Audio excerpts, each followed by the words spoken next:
আমরা আসছি জিলানী ভাইয়ের পক্ষ থেকে তার সালাম দেওয়ার জন্য।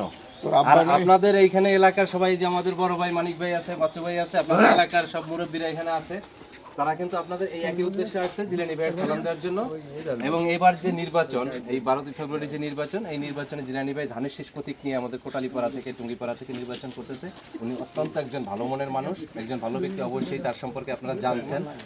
আর এবার যেহেতু আওয়ামী লীগ নির্বাচনে অংশগ্রহণ করতেছে না, সেক্ষেত্রে তো আমাদের পবিত্র আমানত, আমাদের যে ভোটটা, এটা তো একটা জায়গায় আমাদের রাখতে হবে।